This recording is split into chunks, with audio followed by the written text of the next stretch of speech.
The Father She Went to Find is coming out on April 2nd. And this is, you probably went through the same thing. This was my pandemic book. This was a book that I had this image of this woman in my head. And unlike most of my books where I had that opening scene, I didn't know what it was about, but I knew it was going to be this 21-year-old woman set in the 80s, and she was a savant, one of 75 in the world. And so I love the idea that she was this hyper intelligent and neurodivergent person. But she decides that she wants to leave the comfort of the only thing she's ever known, this institute where she's been studied, to go find her father. And just the idea of like all the smarts in the world, but man, you're out in the real world now. And how good are those smarts going to help you? So I loved Explore. So it's a little bit of a coming of age story, and it's a little bit of an episodic kind of road trip story, but it's dark. Things turn dark very fast, and I fell in love with this character. But I will say this was the hardest novel I ever wrote because it wasn't working. It was absolutely not working. And I initially wrote it third person past tense because I'm like, I don't think I can be in this woman's head this closely because she's so different than me. And I ended up changing the entire manuscript to first person present tense after lots of conversations with my publisher. And that made the book totally come alive. It was 4 months worth of work. Because as you know, you don't just change the words. You don't just, the whole voice changes completely. So you're essentially rewriting the entire book. But it was worth it. It made all the difference in the world. In terms of playing with her talent as a skill set for the character, you had to really immerse, I would, especially the first person being in the head. How did you research that?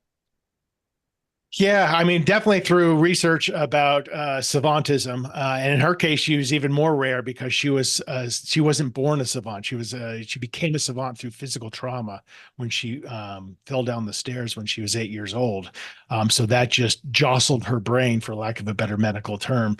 But definitely, I've read about savantism and just people with like interesting neurodivergent qualities. I remember listening to an interview with the SNL skit player Daryl Hammond once, and he was talking about how he sees numbers as colors. Like you'd say the number 3, and he associates that with a color immediately. I'm like, oh, that's really interesting. So I kind of pulled in different aspects of different neurodivergent people to become this woman Penny. And there was a lot of things that she can't do. But I just like the idea that she's got these strange talents, but like, what are they good for? And how do you harness that to deal with real life and death situations? Yeah, no, well, I congratulate you. That would be a just terrifyingly complicated thought to get inside It, someone's head. yeah, that's why I was scared to do that. But I realized like, okay, I'll give this a try.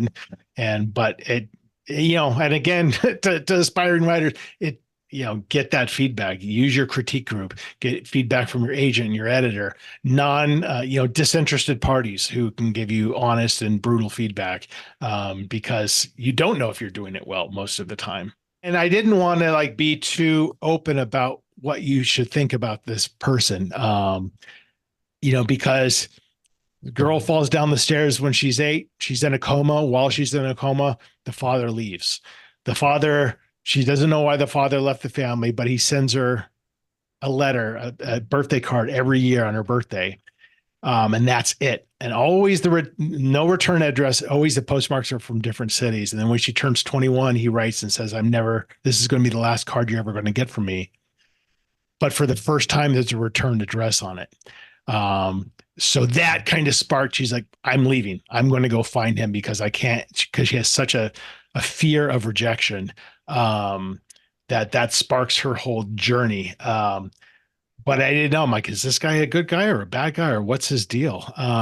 So I didn't really know until I got towards the end of the book. But then whenever I write as a father, it's, you think about yourself as a father and you're the things you do well and the things that you don't do so well, and you try to embody that into your writing. I'll write into the next book, and I've launched a writing company, Unbound Writer, where I'm doing writing retreats here in Boulder, Colorado, and I'm doing coaching, and we're going to start offering online classes. So I'm really trying to you do this as like yourself for 20, 25 years, and you're like, I feel like I can do some of these things. I feel like I can teach a little bit. And I ran a retreat last year and it was so much fun. So I'm really trying to lean into that now.